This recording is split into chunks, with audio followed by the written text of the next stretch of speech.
오늘부터 몇 시간에 걸쳐서 웨스트민스터 신앙고백서 24장 결혼과 이혼에 대해서 이제 말씀을 나누려고 합니다. 먼저 우리가 지난 시간에 보았던 23장의 말씀을 다시 한번 기억해 보십시다. 우리가 국가 통치자에 대해서 지난 시간에 배웠습니다. 국가 통치자는 하나님께서 창조하신 세상을 하나님께서 유지하고 보존시키는 그 통치하시는 일에 사용하시려고 불러다 쓰신 하나님의 종이다. 국가의 통치자도 하나님의 종임을 분명히 밝혔습니다. 그렇기 때문에 통치자는 하나님의 영광을 위하여 국가의 공공의 선을 이루도록 자신의 통치의 권한을 이용해야 된다는 것입니다. 이를 위해서 하나님께서는 국가 통치자에게 교회에게 주시지 않은 칼의 권세를 주셨습니다.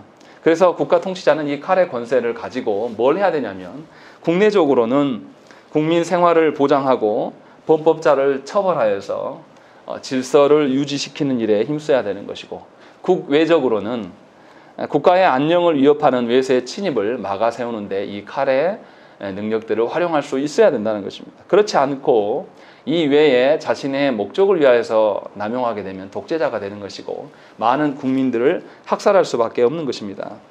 하나님께서 이처럼 국가 통치자를 통해서 악을 처벌하시고 심판하시는 역할을 그에게 주셨다는 것입니다.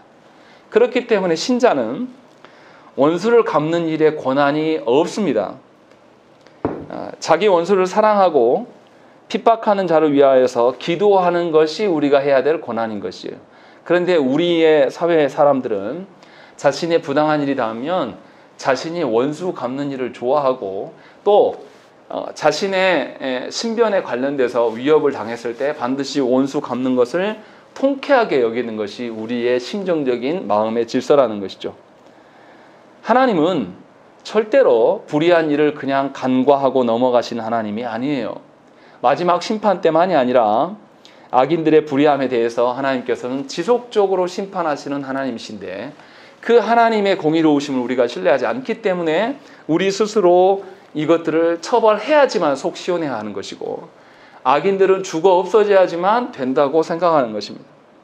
그러나 하나님 나라의 기준으로 봤을 때 우리 역시 악인이에요. 저도 전두환 씨를 매우 싫어하지만 하나님께서 살려두시는 이유를 다 이해할 수 없으나 그가 돌이키는 측면을 봤을 때 돌이킬 수 있겠습니까? 그가 무소불위의 권력을 지금도 누리고 있잖아요. 그런데도 그가 돌이킬 수 없다는 점에서 그는 이미 지옥을 따놓은 당상이고, 본인이 지금 회개하지 않는 태도로 살아가지만 그 사람이 대한민국 어디를 돌아갈 수 있겠습니까? 얼마나 많은 사람들한테 지탄을 받고 길거리를 못 다니는 그런 악몽 속에서 계속 살아가는 거예요. 이미 심판인 거예요, 그게. 근데 우리는 우리가 원하는 심판을 심판이라고 말한다는 것입니다. 그러나 하나님께서는 분명하게 국가 통치자에게 이 권한을 넘겨주셨다. 그렇기 때문에 우리는 우리의 권한이 아닌 것에 대해서는 하나님 앞에 요구할 것이 아니라 우리가 악인들을 위하여서 기도하며 그들에게 하나님의 사랑을 전달하는 것이 국가 통치자의 권세를 인정해주는 한 부분임을 기억해야 한다는 것입니다. 그래서 진정으로 하나님께서 모든 것에 다스리심이고 심판자이심을 인정해 드리는 것이 우리의 삶 가운데 있는 것이 국가를 바라보는 우리의 시선이라는 것입니다. 악인들이 형통하기 때문에 지금 우리가 힘들어하는 것이 아니라 악인들의 형통함보다 더 크고 높으신 하나님의 다스리심을 믿어야 된다는 것이죠. 그래서 신자는 죄인의 심판받음에 대해서 경각심을 갖고 하나님의 영광과 선을 닮아가는 일에 힘써야 되는 것입니다. 사람은 묘한 것이요, 악한 일을 개혁하려고 하다 보면 어떻게 되냐면 나중에 악한 일을 계속 마주하다 보면 본인도 악에 스며들게 되어 있는 거예요. 더 악랄해지는 것이죠. 이게 사람의 한계입니다. 개혁을 위해서 힘쓴 사람들이 반드시 희생당하는 것도 그런 원리 중에 하나인 거죠.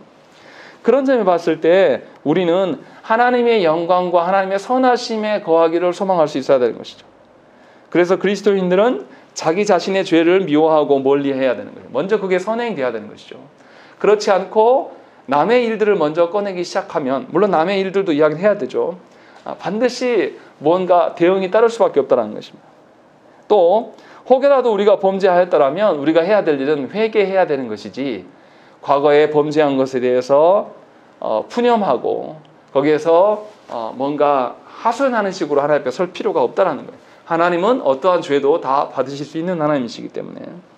그래서 우리는 하나님께서 우리에게 말씀해 주신 의로운 하나님 나라를 소망하면서 살아가는 것이 우리에게 필요한 거예요.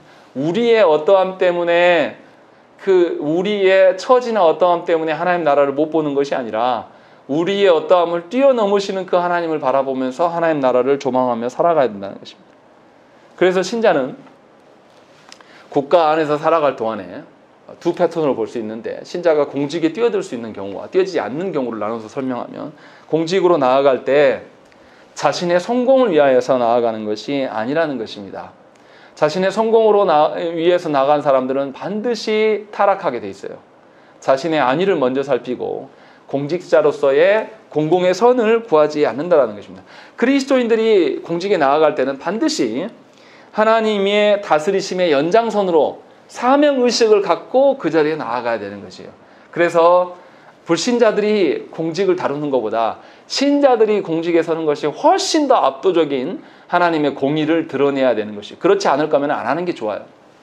왜냐하면 어정쩡하게 공직을 수행하면서 하나님의 이름을 먹칠하는 인간들이 한국 역사 속에 늘 있었기 때문에 그렇다는 것입니다. 그래서 세상 사람들이 장로 대통령 하는 기독교인들에 대해서 혀를 차요. 뭐가 공의롭냐? 도대체 너희들이 말하는 그 의의가 도대체 뭐냐? 라고 말했을 때 사실은 역사를 조금만 알면 항변할 길이 없어요. 교회가 사과해야 될 것밖에 없는 것이 우리의 더러운 역사입니다. 그런 점에서 공직을 수행하는 자들, 특별히 그리스도인들, 공직을 수행하는 자들이 사람들이 몰라줘도 하나님 앞에서 공의를 수행할 수 있기를 위해서 기도해야 돼요. 저는 요즘에 민주당 대선에 보면서 참 이낙연 씨가 영광 출신이고 또 기독교인인데 하는 행태를 보면 참 더럽다라는 생각이 들어요. 그래서 그를 위해서 기도합니다. 대통령이 되는 게 중요한 게 아니에요. 대통령이 되지 않아도 그가 어느 자리에 있든지 간에 하나님 앞에서 사명 앞에서 바르게 서면 남들을 헐뜯느라고 시간을 보내지 않아요. 하나님 앞에서 사명 감당하는 측면으로 가지 못하기 때문에 변색되는 것입니다. 그런 점에서 저는 또 정세균 씨를 위해서도 기도해요. 그분도 안수집사거든요. 그래서 두 사람이 목사로서 봤을 때는 너무 비교가 됩니다. 인기는 뭐 이낙연 씨가 더 있을지 모르지만 분명하게 하나님 앞에서 바르게 하는 것에 대해서는 이낙연 씨한테 점수를 줄 수가 없습니다. 그런 점에서 우리가 공직을 바라보는 시선이 바뀌어야 됩니다. 특히 우리 자녀들을 향해서 공직이라는 것이 어떤 공공의 나라의 그 어떤 장자리만 말하는 것이 아니라요, 어떤 작은 조직체 안에서도 공익의 일을 수반하면 공직일 수가 있는 거죠. 그런 점에서 생각을 해봐야 되는 것이고, 동시에 또 공직에 나아가지 않는 우리들, 소시민으로서 우리가 어떻게 살아가야 되냐면 국민으로서 합당한 의무에 성실해야 될 필요가 있는 것이에요. 지난주도 말씀드렸지만 국방의 의무, 납세의 의무, 교육의 의무, 근로의 의무, 환경 보존의 의무, 이런 것들에 대해서 누구보다도 교회가 더 앞장서야 되는 것이 정상적인 일이 돼야 되는 것입니다. 그런데 우리 시대의 교회를 보면 참 안타까워요. 예배당을 짓는다 해가지고 공공의 땅을 굴파가지고 공공의 자리를 파고들면서도 하나님이 하셨다라고 말하는 것이 대한민국 교회의 대표적인 교회의 태도인 것이죠. 그 교회만을 말하는 게 아니에요. 다른 교회들도 다 마찬가지라는 거죠. 뭐 건물을 짓는다든지 아니면은 뭐 거기 공공재를 사용한다든지 교회가 합법적인 방식으로 서는 것이 너무나 당연해야 되는데, 합법적이지 않은 방식들에 대해서 계속 허용해주고 인맥으로 뭔가를 처리하려고 하는 것은 굉장히 악한 것임을 우리가 알아야 됩니다. 그래서 분명하게 국가 통치 권력에 대해서 우리가 배워갈 때에 우리가 국가 통치자가 되지 못할지라도 공익에 나아가는 거나 공직에 나아가는 거나, 또 공직에 나아가지 못할지라도 공직에 대해서 우리의 바른 태도가 무엇인가를 말씀을 통해서 하나님의 앞에서 하나님의 다스림의 연장선에서 우리 자신을 돌아보며 살아가셔야 된다는 것입니다. 그런 점에서 지난주에도 말씀드렸지만 목회자들, 교회에서 사례비를 받고 살아가는 목회자들도 국민의 한 사람으로 납세를 해야 하는 것이 당연한 것입니다. 마치 납세를 하면 뭔가 하나님의 영광이 가리워진 것처럼 말하는 그런 사람들이 있는데, 이는 잘못 배운 거예요. 제가 지어낸 이야기가 아니라 웨스트민스터 신앙고백서에서 이야기하거든요. 목사나 장로나 권사나 안수집사나 다 웨스트민스터 신앙고백서에 입각해서 다 직분자 된 분들이거든요. 그분들이 그것을 알든 모르든 간에 그것을 근거로 인하여서 서약했으면 지켜야죠. 그런데 우리 시대의 교회의 모습은 그렇지 않은 점에서 굉장히 안타까운 것이 얼마나 많이 회개해야 되고 변화되어야 될 것인가 라는 것을 저와 여러분들이 생각을 해봐야 될 것입니다. 오늘은 국가에 이어서 가정에 대해서 이제 언급을 합니다. 특별히 가정을 세우고 세울 수도 있는 혼인, 또 가정을 파괴할 수 있는 이혼, 이 두 가지를 대해서 이제 24장에서 이야기를 합니다. 그래서 몇 주간에 걸쳐서 이것을 계속 이야기할 텐데요. 오늘 1항과 2항에서 특별히 몇 가지를 언급합니다. 먼저 읽어보시겠습니다. 1항 제가 읽고 여러분들이 2항 읽겠습니다. 1항, 결혼은 한 남자와 한 여자 사이에 이루어져야 한다. 어떤 남자도 동시에 한 명 이상의 아내를 두는 것은 합법적이지 않으며 또한 어떤 여자도 동시에 한 명 이상의 남편을 두는 것은 합법적이지 않다. 그러면 남편과 아내가 서로를 돕도록 제정되었다. 그리고 합법적인 자손으로 인류가 번성하고 거룩한 시로 교회가 번성하고 부정을 예방하기 위해서 제정되었다. 예, 웨스트민스터 신앙고백서 24장 1항과 2항에서는 혼인이 하나님께서 주신 제도임을 알려줍니다. 또 그리고 혼인의 목적이 무엇인가도 밝혀주고 또 혼인 관계는 반드시 일부 일처제라는 점을 우리에게 알려주는 거예요. 그러니까 혼인의 정체성과 목적과 혼인을 어떻게 세워가야 될 것인가를 우리에게 알려주는 것이 1항과 2항의 내용입니다. 먼저 혼인은 하나님께서 주신 제도임을 우리가 한번 살펴봐야 되는 것입니다. 성경에서 혼인제도를 언급하는 제일 처음 언급하는 성경이 어디입니까? 창세기 2장에서 아담이 홀로 지내는 걸 하나님 좋지 않게 여기셔서 하와를 주시고 이들이 한 몸 될 것을 명령하세요. 놀라운 점은 창조 기사 가운데 혼인이 들어가 있다는 거죠. 이게 참 신기한 부분이에요. 그만큼 혼인이 중요하다는 거예요. 하나님의 창조 질서와 부합해야 될 측면이 있다는 거죠. 그런데 창세기 창조 기사의 특징은 1장과 2장은 완전히 확연하게 다른 관점으로 창조를 말하고 있습니다. 1장에서는 하나님이 창조하셨음을 강조하고 2장에 와서는 그 하나님이 여호와 하나님이시다 라고 말하는 거죠. 여호와이심을 강조하는 것은 뭐냐면 하나님이 창조하셨는데 이 창조하신 우리들과 하나님과의 언약 관계로 이 창조가 질서가 세워졌다. 언약을 강조하는 것이 2장의 내용인 것이죠. 그래서 분명하게 창조주 하나님이 2장에 가서 우리와 연계되신 하나님이다. 언약의 하나님이시다. 라는 것을 알려주기 위하여서 다른 각도로 창조를 2번 기술하고 있는 것입니다. 그래서 인류의 모든 근간이 하나님의 창조에 있는 것이고 인간은 하나님과의 언약 관계 속에서 창조 질서를 유지해 가야 됨을 말씀하고 있는 것이죠. 그런 중에 혼인제도가 2장에 나오는 거예요. 그러면 혼인제도도 뭐를 봐야 되냐면 하나님과의 언약 관계의 연장선이다 라는 것을 우리가 알아야 되는 것입니다. 그거 없이 혼인을 하나님 빼버리고 내 마음대로 생각하는 경향이 우리 시대는 팽배합니다. 그래서 제가 제일 어이없어 하는 것은 뭐냐면 그리스도인들이 혼인 예배라고 해놓고 둘이 뭔가 하는 거, 하나님의 말씀 앞에서 뭔가 하는 게 아니라 두 사람이 하는 걸 보면 그 사람의 혼인에 대한 그 가치관과 세계관이 무엇인지 다 보여요. 그래서 결혼식 있어서 가보면 기가 막히는 경우가 허다합니다. 특히 우리는 교회 예배당에서 예배 드리는 거 싫어하잖아요. 그래서 예식장에 가면 성경에도 없는 이상한 거 해요. 뭐 빵빠레를 울리질 않나, 자동으로 뭘 타고 내려와서 왜 그렇게 합니까? 누가 주인공이라고 강조하는 거죠? 사람이 주인공이다. 그날 그런 흔한 말로 하잖아요. 결혼식의 주인공은 신부이다. 성경을 1도 모르는 사람들의 말이에요. 아무것도 모르는 사람들이 그런 식의 것들을 조장하고 또 신부가 그날의 피날레처럼 생각하는 것입니다. 이것은 하나님 주신 성경의 관점이 아니에요. 아무것도 모르는 무식함의 극치예요. 그래서 결혼을 하는 것을 보면 참 안타깝습니다. 저렇게 자기 목적, 자기 주인공으로 시작하는 결혼 생활이 온전할 수 있을까라는 것을 우리가 생각을 해봐야 되는 것이죠. 창세기 2장 18절의 말씀 보시면 여호와 하나님이 이르시되 사람이 혼자 사는 것이 좋지 아니하니 내가 그를 위하여 돕는 벳풀을 지으리라 하시니라 라고 되어 있습니다. 하나님이 지금 창세기 2장에서 말하는 거예요. 하나님께서 창조하신 세계를 바라보시면서 하나님이 무슨 이야기를 계속 반복하십니까? 첫째 날 창조하시고 보시기에 좋았더라. 둘째 날 창조하시고 보시기에 좋았더라, 보시기에 좋더라, 보시더라. 계속 반복해요. 그런데 남자가 아담이 홀로 사는 것을 보면서 하나님 뭐라고 합니까? 좋지 아니하다라고 이야기하는 것이. 이 말의 뜻이 무엇입니까? 하나님께서 창조하신 피조 세계가 하나님과의 언약 관계에 다 놓여 있는데 아담이 사람과의 관계 속에서의 언약 관계가 없음을 보시고 하나님께서 언약 관계 하에 두시려고 여자를 창조하신 것이다. 이 말씀을 지금 하고 계신 거예요.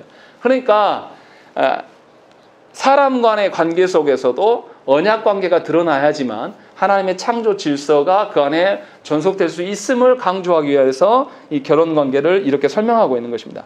그래서 피조 세계를 다스려야 될 그 장본인인 사람이 사람과의 관계에서 언약의 관계가 드러나지 않으면 아무런 의미가 없다는 거죠. 그래서 하나님께서는 의도적으로 처음부터 하와를 만드신 게 아니라 아담을 홀로 두시는 기간을 주시고 그 다음에 하와를 만드셔서 이 두 사람이 한 가정을 이루게 하시고 가정의 출발점부터 하나님의 언약을 근간으로 베이스를 해놓고 언약 관계를 두 부부 관계에서 배워가도록 이렇게 하나님께서 세팅해 주신 거예요. 그러니까 얼마나 하나님이 지혜로우십니까? 처음부터 두 사람이었으면 이들이 강조점을 알 수가 없어요. 일부러 하나님께서 아담을 창조하시고 홀로 된 것들이 좋지 아니함을 밝히시고 그 다음에 하와를 주셨어요. 그때 아담이 홀로 지내다가 하와를 보았을 때 뭐라 합니까? 이는 내 뼈 중에 뼈요 살 중에 살이다. 얼마나 귀했겠습니까? 홀로 있다가. 이런 것들을 하나님께서 알게 하셔. 다시 말하면 가정이라는 것은 모든 피조 세계를 다스림에 있어서 가장 근간이 되고 이 근간이 되는 가정의 질서는 뭐냐면 언약관계이다 라는 것을 우리에게 알려주는 것이죠. 그런데 타락한 현대의 어떤 사조들은 이것을 강력하게 부인합니다. 하나님께서 남자와 여자를 다르게 창조하셨음에도 불구하고 우리 시대는 남자와 여자가 똑같아야 된다라고 말하는 것이죠. 그래서 동일하기 때문에 성도 남자나 여자나 자기가 바꾸고 싶은 대로 바꿀 수 있다라고 보는 겁니다. 그래서 남자와 여자가 본질적으로 다른 것을 인정하지 않습니다. 다르다라고 말하는 그 순간에 이 페미니즘들의 입장에서는 뭐냐면 이상한 논리가 되는 거예요. 타파하고 없어져야 될 그런 가치관으로 되는 것이죠. 그래서 이 시대의 사조는 남자와 여자의 평등을 깨는 차별에 대해서는 질타하고 평등이 이루어지는 것이라면 무엇이든지 허용하는 것이 우리 시대의 흐름이 되었다는 것입니다. 그래서 무슨 일이 일어나게 되냐면 이제 동성애가 일어나도 괜찮은 거예요. 꼭 남자가 여자가 되어도 될 필요가 없어요. 다 똑같기 때문에 이들의 입장에서는. 그래서 동성애도 허용해주고 또 여성을 남성의 수하에 두는 전통적인 가정의 방식에서 벗어나게 하는 여성 해방 운동을 굉장히 강조합니다. 거기에서 지금 드러나는 일들이 20, 30대의 갈등이에요. 남자는 남자대로, 여자는 여자대로 완전히 파벌이 갈려가지고 정치 색깔도 어떻습니까? 남성을 대변해 줄 수 있는 사람들을 남성이 찾아요.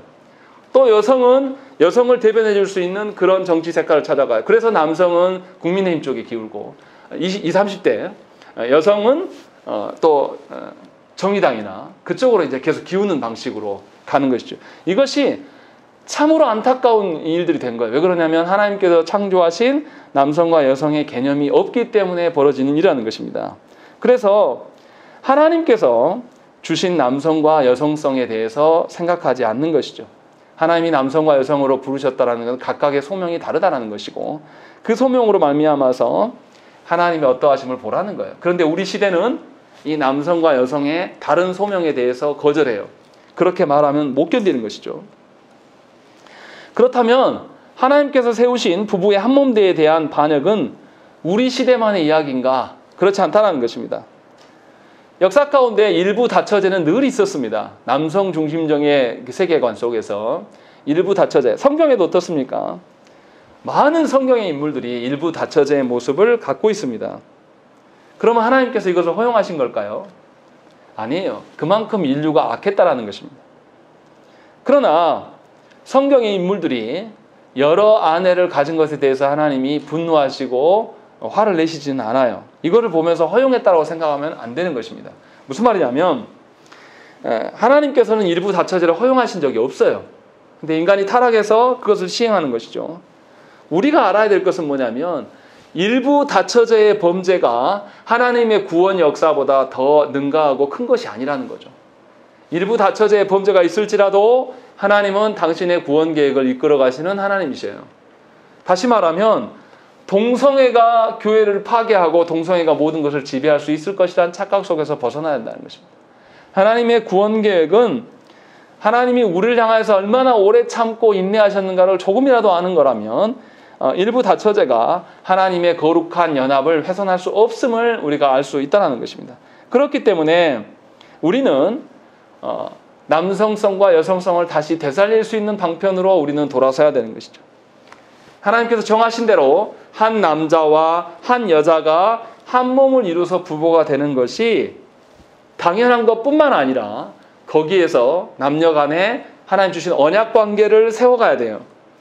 그래서 하나님 자녀들에게 또 부부 간에 하나님의 언약 관계를 맛볼 수 있는 곳이 바로 가정이 되어야 되는 것입니다. 이런 방식으로 하나님께서 세운 것이요. 그러니까 가정이 질서가 무너지면 온 사회의 질서가 무너지는 거예요. 왜 우리 시대에 페미니즘 문제로 인하여서 남녀가 갈등하고 심지어 서로 막 싸우고 죽이는 일들까지 일어납니까? 가정교육이 잘못된 거예요. 최소한 그리스도인의 가정, 대한민국에 20%의 기독교가 있다고 하는데 저는 20%의 기독교인이라고 보지 않습니다. 전혀 기독교적인 색채가 드러나지 않아요. 기독교인인데도 불구하고 자녀들이 결혼하지 않는 것을 합당하게 여기는 그런 교회 직분자들이 있습니다. 그리고 가정만 이뤘다고 해서 끝나는 게 아니에요. 가정을 하나님 보시기에 합당한 언약관계의 가정으로 가르치지 않아요. 그러니까 20%의 가정들도 온전히 서지 않는 거죠. 그래서 이 사회에서 동성애나 말도 안 되는 막 그런 일들이 막 허용되는 것입니다. 예전에는 더럽다고 하고 이거 보지도 않았어요. 그런데 이제는 그것이 더 이슈화되고 그렇게 요상하게 하는 것이 자연스러운 것이 되어버렸습니다. 그래서 그렇게 해야 재밌는 거죠. 그래서 연예인들이 나와서 뭔가 엔터테인먼트 뭐 이렇게 할 때 보면 꼭 동성애자들이 등장합니다. 하나씩 넣어놔야 재밌다라고 생각하는 거죠. 그리고 우리 아이들은 동성애가 이상한 것이 아니고 자연스러운 것이 되어버렸습니다. 이것에 대한 책임은 우리에게 있는 것입니다. 하나님 주신 가정 안에서 하나님의 언약 관계를 다 저버렸기 때문에 그런 것이죠. 우리는 이러한 시대 사조에 대해서 정죄하며 책망하는 일에만 몰두해서는 안 됩니다. 무슨 말이냐면 그렇게 된 시대를 비판만 하고 있어서는 될 것이 아니라는 것이죠. 한국교회가 특별히 동성애와 이슬람에 대해서 아주 혐오증을 갖고 있는데요. 이 생각을 바꿔야 돼요.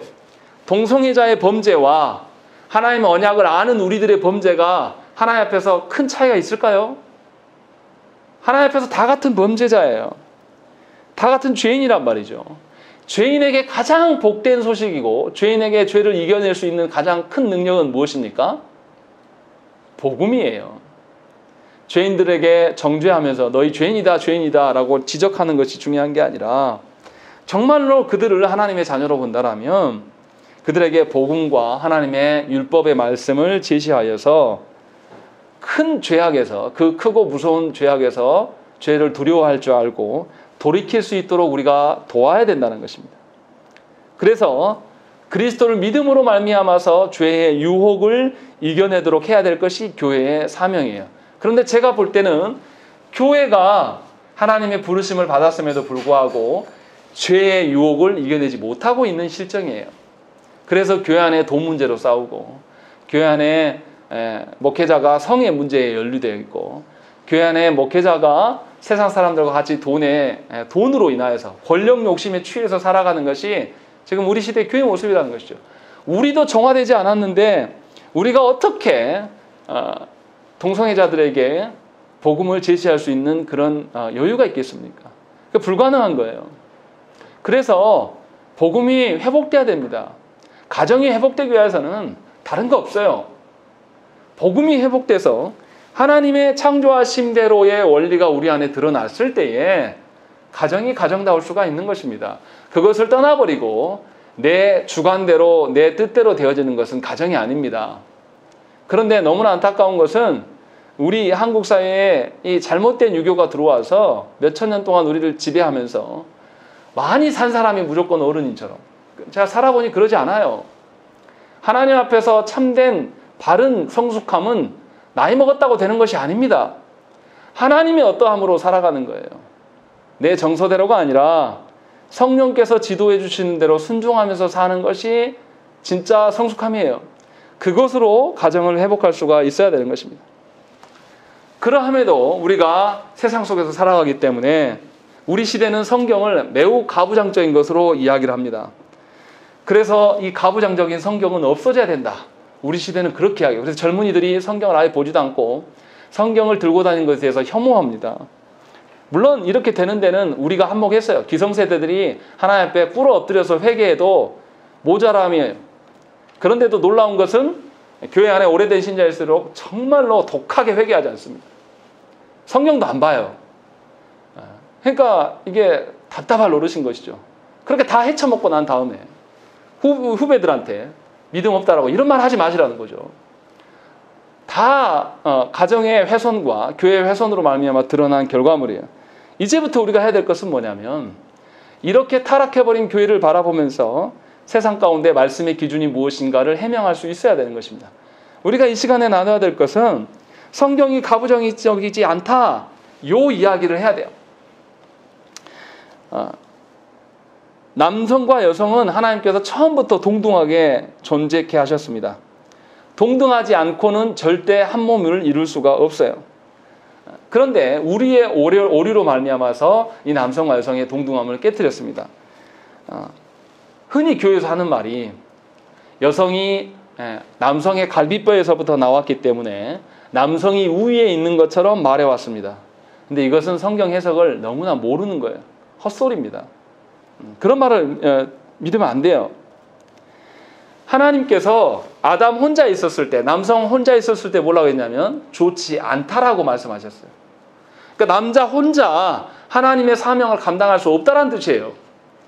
하나님께서 그래서 여성을 창조하셨다는 것이죠. 여성이 돕는 존재라고 해서 뭔가 하등하고 연약한 것처럼 생각하지만 여성과 남성이 함께 있을 때야 비로소 하나님의 창조 원리대로 보시기 좋은 존재가 되는 것입니다. 다시 말하면 여성은 굉장히 특수적인 존재예요. 남성을 좋게 하는 존재란 말이에요. 그런 점에서 누가 더 월등합니까? 이거 말할 수 없는 거예요. 무슨 남성이 더 월등하고 여성이 더 월등하고, 여성도 혼자 할 수 없어요. 남성이 있을 때에야 하나님 앞에 어떠함을 이야기하는 거죠. 이 원리를 아셔야지 남성이 먼저 나와서 좋다고요? 그리고 남성의 갈비뼈에서 하나님이 능력이 없어서 갈비뼈에서 뺐을까요? 그게 아니라 두 사람이 한 몸 돼야 될 것들을 상징적으로 보여주기 위해서 하신 것뿐이에요.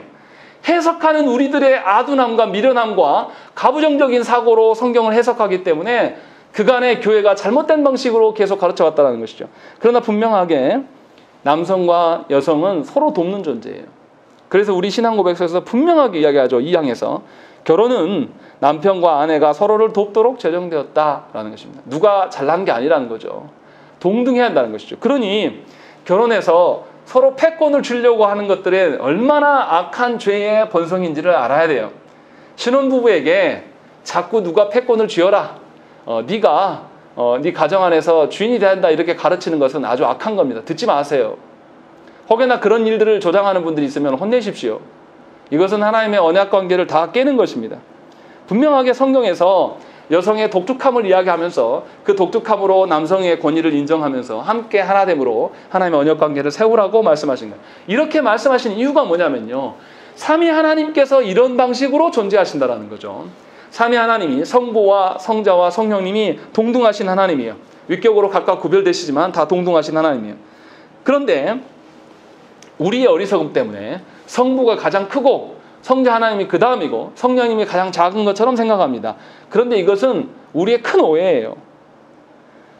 성자는 성부로부터 나오고 성령은 성부와 성자로부터 나온다. 이 말이 무엇이냐면 성자 하나님은 성부 하나님의 뜻하신 바에 근거하여서 자신의 어떠함을 드러내고 성부 하나님의 어떠하심을 드러내고, 성령 하나님은 홀로 독단적으로 존재하는 것이 아니라 성부와 성자를 존중함으로써 자신을 드러내는 것이 아니라 두 분 하나님을 드러내서 삼위 하나님의 하나 되심을 드러내는 방식으로 나아가는 거예요. 그래서 성자는 성부에게 자기 뜻대로 행하는 것이 아니라 온전히 순종의 모습을 보이셨습니다. 성령 하나님도 마찬가지예요. 그래서 삼위 하나님이 연합되어지고 하나 되심을 우리에게 알려주셨다는 것이죠. 이것이 삼위 하나님의 사역의 방식이고 존재의 방식이에요. 그래서 우리도 부부됨의 상황 속에서 삼위일체 하나님의 어떠하심을 반영할 수 있는 부부관계가 되어야 되는 것입니다. 그래서 서로를 존중하며 서로에게 귀속되어져 있는 존재로서 하나님의 언약관계를 드러내는 것, 그래서 부부가 드러내야 되는 것은 삼위일체 하나님의 존재 방식을 흉내내는 거예요. 그런 식으로 드러내야 한다는 것입니다. 내가 성부이니 네가 성자가 되라, 이런 식이 아니에요. 온전히 하나님의 어떠하심을 생각해 보세요. 성부 하나님도 당신께서 직접 행하실 수 있음에도 불구하고 성자 예수 그리스도를 앞으로 전면에 내서 뽐내는 방식으로, 성자 예수님은 하나님께서 성부께서 보내셨기 때문에 자신의 어떠한만으로 독특함으로 나가는 것이 아니라 성부 하나님을 드러내는 방식으로서, 부부도 그렇지 않습니까? 부부도, 저도 남편으로서 살아가다 보면 자녀들을 바르게 가르치려고 하다 보면 제가 아내의 권위를 세워줘야 되고, 아내가 또 제 권위를 세워줬을 때 가정 안에서 온전한 질서가 세워지는 거예요. 제가 남편인데 제가 아이들한테 가서 아빠의 권위를 제가 제 입으로 세운다고 보세요. 이게 얼마나 모순적입니까? 또 엄마의 권위를 또 본인이 가서 세우려고 하는, 이것은 아주 나쁜 방식, 세상이 하는 방식이에요. 자기가 패권 주려고 자기 이름으로 자기의 치장하고 더럽게 회개도 안 했는데 계속 덕지덕지 뭐 붙이면 얼마나 그게 꼴불견입니까? 그런 방식으로 하나님께서 세우려고 하시지 않았다라는 것이죠. 그런 점에서 우리가 남자와 여자가 하나님의, 삼위 하나님의 어떠하심을 닮아서 부부관계를 수립해 나가야 된다는 것이죠. 남자는 그리스도 안에서 여성의 어떠함을 여성의 머리로서 설 수가 있는 거예요. 다시 말씀드리지만 그리스도 안에서예요. 자기 뜻대로 하라는 게 아닙니다. 또 그래서 그리스도의 머리가 되었으면 머리 된 자는 몸을 위하여서 뭐 해야 됩니까? 예수 그리스도께서 교회의 머리로서 교회를 향해서 어떻게 하셨습니까? 자기 전체를 그들에게 던져주셨어요. 남자가 그럴 수 있어야 되는 거예요. 그렇지 않을 거면 결혼하면 안 됩니다. 또 여자도 하나님께서 세우신 머리로서의 권세를, 남성의 권위를 인정해주고 남자의 지도에 복종할 수 있어야 되는 것입니다. 단 그리스도 안에서. 그랬을 때에 서로가 서로의 권리와 자기 기득권을 이야기하는 것이 아니라 서로를 존중해 주는 방식으로 삼위 하나님의 어떠함을 닮아갈 수가 있는 거예요. 다시 이것을 설명하면 하나님께서 창조하실 때에 우리를 하나님의 형상으로 창조하셨다라고 말했다는 거예요. 그러면 남편은 아내를 바라보면서 아내의 하나님의 형상됨을 세워줘야 돼요. 아내는 남편의 하나님의 형상됨을 세워줄 수 있어야 되는 것이죠. 이것이 너무나 당연한 혼인관계이고 가정의 질서임에도 불구하고 교회 안에 이러한 모습을 띠고 있는 가정을 찾아보기가 어렵다라는 것이 우리 시대의 안타까움입니다. 그러나 분명하게 하나님의 어떠하심을 우리가 안다라면 이런 방식으로 세워져야 돼요. 제가 우리 사회를 보고 있으면 우리 아이들 노래를 듣는 것도 보면 정말 기가 막혀요. 뭐 아이돌들이 노래하는 거 뭐 지가 제일 잘 나간대요. 그딴 식의 사고방식이 이미 우리 시대를 압도하고 있는 겁니다. 자기 PR 시대, 자기 자랑하고 자기가 스스로, 목사들도 그렇습니다. 유튜브에 나와가지고 내가 거룩하네, 내가 얼마나 멋진 목사예요, 우리 교회 오세요, 정말 훌륭합니다, 자기 입으로 자기가 이야기하는, 하나님 앞에서 부끄럽지도 않은가 봐요. 이것이 우리 시대의 정신에, 우리 아이들은 이미 그 사고가 팽배합니다. 그래서 자기 알아주지 않으면 절대 호응하지 않아요. 이것의 문제가 무엇입니까? 하나님의 말씀 관두고라도요, 우리의 인생에서도 봤을 때 우리가 본 세상이 많습니까? 보지 않은 세상이 훨씬 많습니까? 우리가 보지 못한 세상이 훨씬 커요. 그런데 우리 시대 정신은 자기가 본 세상이 제일이라고 생각하는 겁니다. 그렇게 말하는 거예요. 그러니 얼마나 교만합니까? 하나님을 향해서도 뭐라 하죠? 하나님이 느껴지지 않으면 하나님이 없다고 말해요. 미국이 있는데, 미국이라는 엄청난 나라, 자동차를 타고 며칠을 건너도 그 대륙을 횡단할 수가 없는데 그런 나라가 있다고 해도 대한민국에 사는 우리들이 그런 나라가 어디 있어? 나는 못 봐. 이렇게 아둔한 소리 하는 거하고 다를 바가 없는 겁니다. 이러한 시대 정신에서 벗어나야 돼요. 그러려면 하나님의 어떠하심 속에서 믿어지지 않는 것 같은 그 하나님의 어떠함에서 하나님의 언약 관계와 그 거룩의 관계를 회복해야 돼. 그 시작이 바로 가정에 있다는 것입니다. 그래서 가정의 목적은 남자가 여자가 서로를 통해서 목적하는 바를 채워가는 것이 아닙니다. 부부관계를 중심으로 하나님의 형상답게 세워져 가는 것, 하나님의 창조의 목적을 회복해 가는 것이 혼인과 가정의 존재의 이유예요. 그렇지 않고 내 만족과 행복을 위하여서 가정을 세우려고 하는 이런 태도들은 결국은 두 사람이 악랄하게 싸우는 결과만을 가져옵니다. 계속 패권 다툼해요. 죽을 때까지. 그래서 그 가정 안에서 자녀들은 뭘 배우냐면 결혼은 원래 이렇게 쌈박질하는 것이구나. 기득권 논쟁이구나 라는 것을 봐요. 하나님이 어떠하시면 절대 못 보는 거죠.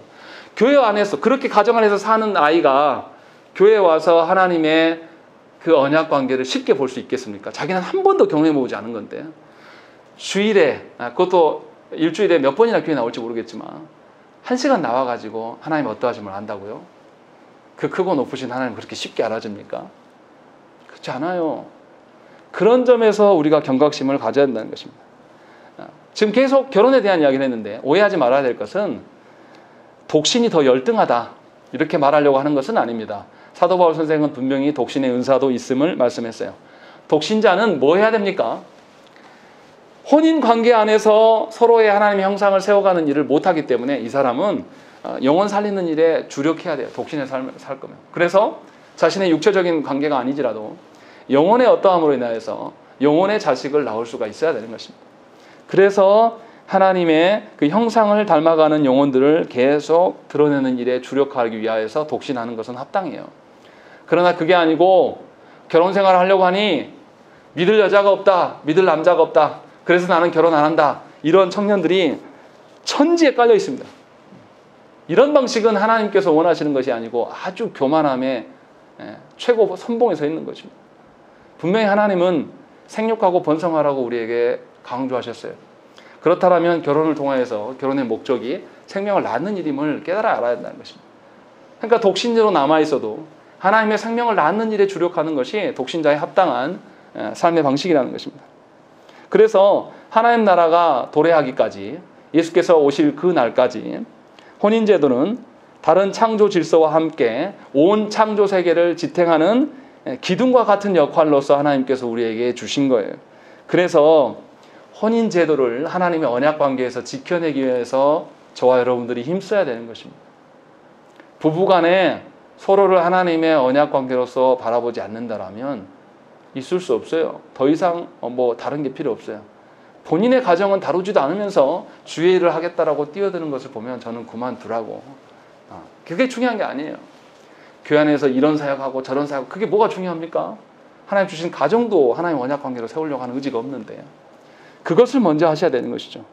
그래서 가정이 얼마나 중요한 것이고 하나님의 창조 질서가 반영되는 것이고 하나님의 형상이 세워져야 할 곳인가를 저와 여러분들이 분명히 알아야 돼요. 그래서 하나님께서 우리를 하나님의 형상으로 창조하시고 남자와 여자로 창조하신 것, 또 남자와 여자의 관계를 통해서 그리스도와 교회의 관계를 경험케 하신 것이 얼마나 복된 일인가를 저와 여러분들이 체험할 수 있어야 되는 것입니다. 그래서 그리스도와 교회의 관계가 가정 안에서부터 드러나야 되고 이것을 보고 자란 아이들이 하나님의 살아계심을 당연한 것으로 엄마 아빠의 관계를 보니 세상 다른 부모들하고 너무 다르다. 정말 다른 질서로 엄마 아빠가 지금까지 살아오셨구나. 내가 20살 먹을 때까지 그것을 계속 보이기 위해서 힘쓰셨구나 라는 그런 고백들이 있어야 되는 것이죠. 그래서 에베소서 31장에 우리가 읽었던 말씀, 그러므로 사람이 부모를 떠나 그의 아내와 합하여 그 둘이 한 육체가 될지니 이 비밀이 크도다. 나는 그리스도와 교회에 대하여 말한다. 가정을 이야기하는데 사도 바울 선생은 그리스도와 교회에 대해서 말하고 있는 것이다 라고 분명하게 우리에게 이야기를 하고 있고 3, 4절에 너희도 각각 자기 아내 사랑하기를 자신같이 하고 아내도 자기 남편을 존중하라. 서로 하나님의 형상을 세워야 될 것들을 이야기하고 있는 것입니다.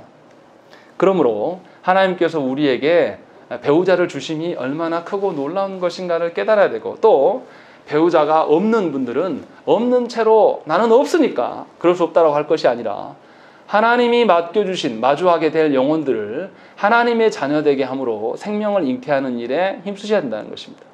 그것이 하나님께서 우리에게 가정을 주신 혼인의 원리예요. 그러할 때에 우리는 하나님의 은혜 가운데 늘 살아갈 수가 있는 것입니다. 이것이 깨져버리면 어떠한 방식으로도 복구되지 않아요. 그런데 목사로서 제가 보고 있으면 하나님의 언약 관계로서 부부의 회복을 꿈꾸는 것이 아니라 다른 것을 먼저 회복하려고 하는 그런 모습들이 많이 보여요. 회복되지 않습니다. 반드시 깨지게 되어 있어요. 하나님의 주신 대로 부부관계를 바라볼 때에 우리는 드디어 하나님의 신부로서 가정을 세워갈 수가 있게 되는 것입니다. 분명히 기억하셔야 돼요. 여러분들의 배우자를 바라볼 때 하나님 주신 사명으로 배우자를 보시라는 거죠. 그냥 할만해서 나한테 잘해주니까, 내 말 잘 들어주니까 내가 이 사람하고 결혼했어, 이런 소리 하지 마시고요. 하나님께서 주신 하나님의 형상과 영혼인됨을 기억하여서 배우자를 바라볼 수 있어야 돼요. 그때에 하나님 앞에서 내가 움직일 수 있는 것입니다. 상대방이 자기 역할을 못하더라도 하나님이 나에게 위탁해 주신 영혼이니 품고 그가 다시 하나님의 형상대로, 남편이면 남편답게 설 수 있도록, 아내면 아내답게 남편을 조력할 수 있는 자로서 세워갈 수 있는 일에 우리가 힘쓰셔야 되는 것이죠. 그리고 그렇게 우리가 참고 인내하는 때에 하나님께서 돕지 않으시겠습니까? 당연히 하나님의 창조 질서대로 가정을 회복하려고 하는데 왜 안 도우시겠어요? 그것이 하나님의 도우심이 되는 것이고 여러분의 삶에 회복이 되고 그것이 은혜예요. 그러한 삶을 저와 여러분들이 늘 경험해 가야 되는 것입니다. 그러면 세상의 기준으로 이제 배우자를 보지 않게 됩니다. 세상의 기준은 어때요? 남편은 능력이 있어야 돼요. 여성은 예뻐야 돼요. 말 잘 듣고 고분고분해야 되는. 이런 식으로 우리가 살아집니까? 그렇지 않아요. 절대 그것은 오래가지 않습니다. 그래서 분명하게 우리가 다음 시간에도 계속 결혼과 이혼에 대해서 배워갈 터인데, 하나님이 주신 관계 속에서 왜 하나님께서 아담이 홀로 있는 것이 좋지 않게 하셨는가, 그리고 하와를 주셨는가를 생각하시면서 동등한 존재로서 하나님의 언약 관계로서 서로를 바라보시며 하나님 나라를 세우는 일에 주력하시기를 간절히 축원합니다. 함께 기도하시겠습니다.